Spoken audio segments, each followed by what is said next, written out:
एक समय एक सिमली नाम की लड़की थी और वो किसी गुरु से उपदेशी थी, आस्था भगवान में गणी थी। और प्रारंभ से ही ये ऐसा रहा है कि जगत और भक्त का आपस में मतभेद बना रहा, और जिस कारण से भक्तों को बहुत कठिन यातनाएं सहन करनी पड़ी। संसार की रीतियां, सांसारिक जो परंपराएं हैं, वो यहाँ इस काल के जाल में रहने के लिए व्यवस्थित है, एक व्यवस्था है। और जो लोग परमात्मा से परिचित नहीं है वो इन्हीं में व्यवस्थित है। उस लड़की की बहुत आस्था थी। नगर के बाहर एक साधु का आश्रम था।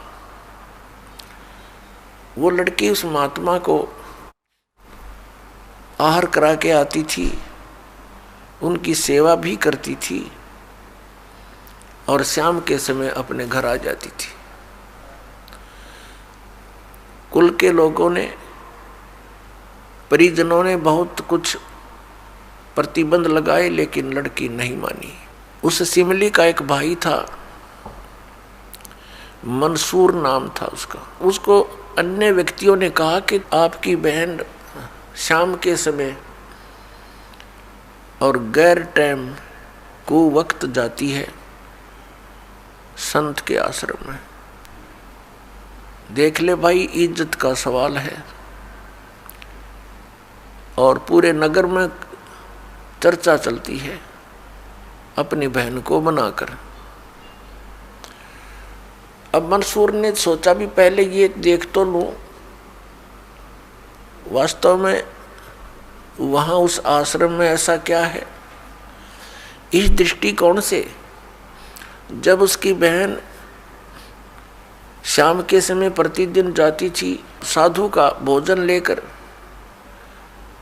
जिस दिन घरवाले भोजन नहीं देते थे तो वैसे जाती थी, उनकी सेवा कराती थी, कोई कपड़े धोआती थी, कुछ देर उनकी चरण दबा देती थी। अब मंसूर ने, भाई ने सोचा कि सीधा संत से बोलना अच्छा नहीं होता। साधु संत बड़े सहनशील होते हैं और सिद्धि युक्त होते हैं। अपराध के विषय में कुछ उठपटांग कहना हानिकारक हो सकता है।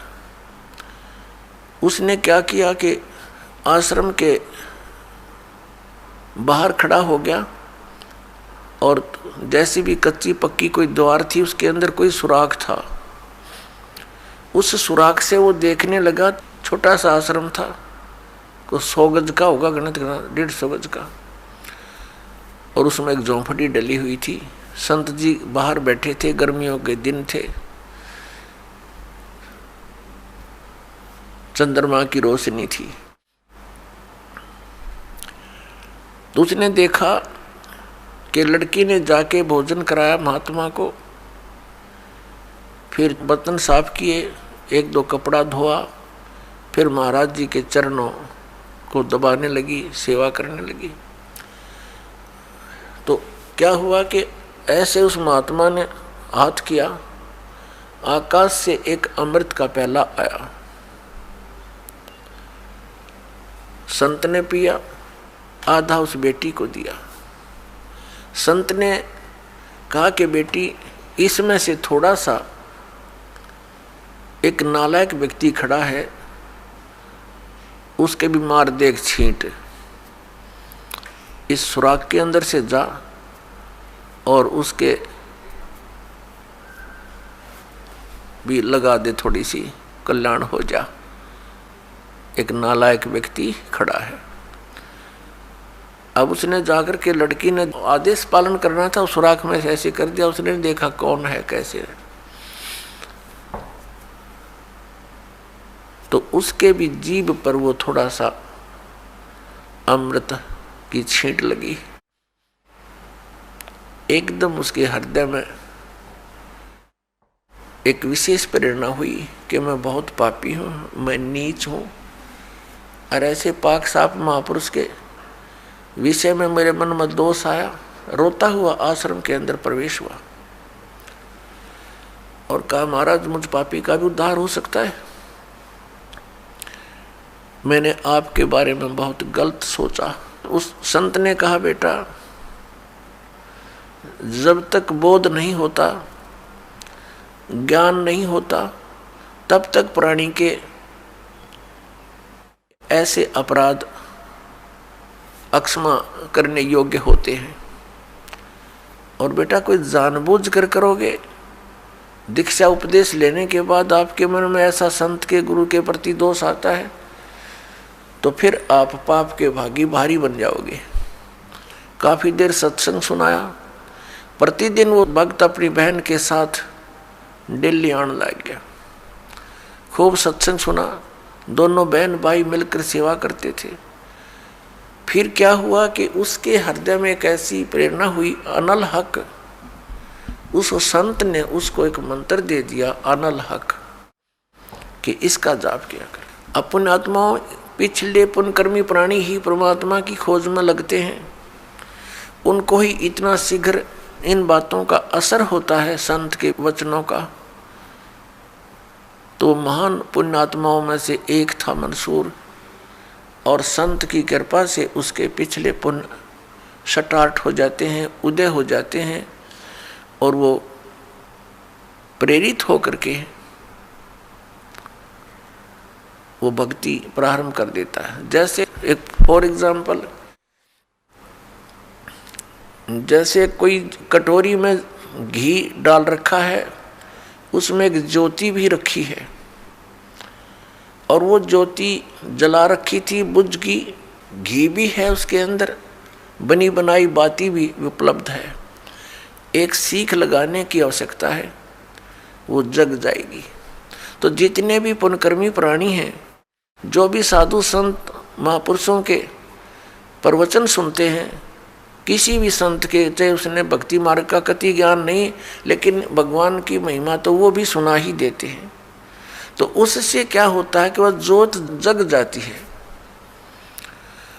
अब वह ज्योत तक जगगी, जब तक पूर्व जन्म का उसके अंदर घी है यानी पुण्य है, तो वो जगेगी, प्रेरणा बनी रहेगी भगवान के पाने की।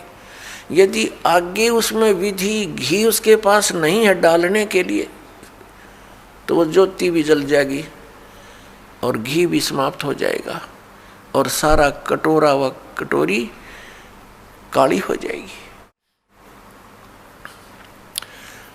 तो पुण्यात्मा, उस अनल हक मंत्र के गुरु जी ने दे दिया, जो मंत्र देना था उसको। अनल हक का अर्थ होता है अहम ब्रह्मास्मि,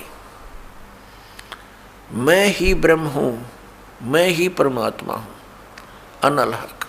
हालांकि ये कोई मंत्र वंत्र नहीं था, लेकिन उस मंसूर के अंदर वो पूर्व जन्म का घी और ज्योति रह रही थी, वह जगेगी।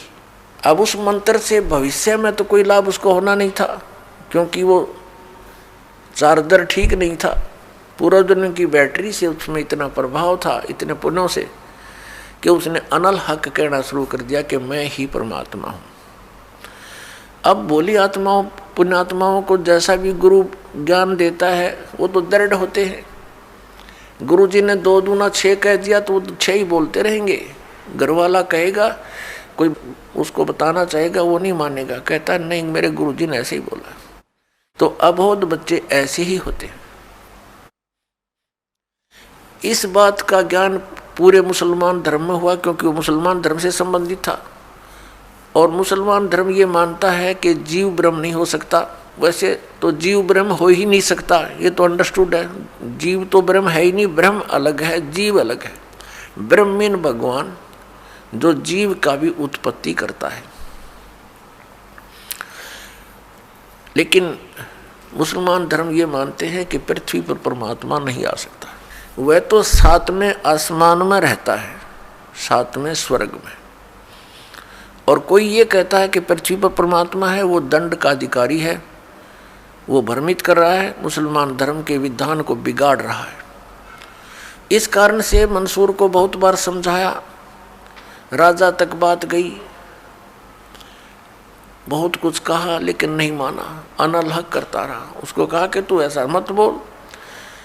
अब साधु को तो कोई बोल नहीं सके था कि वो क्या मंत्र दे रहा है, लेकिन पब्लिक के अंदर जब बात आ जाती है तो वो अपना पूरा जोर शोर से विरोध करते हैं।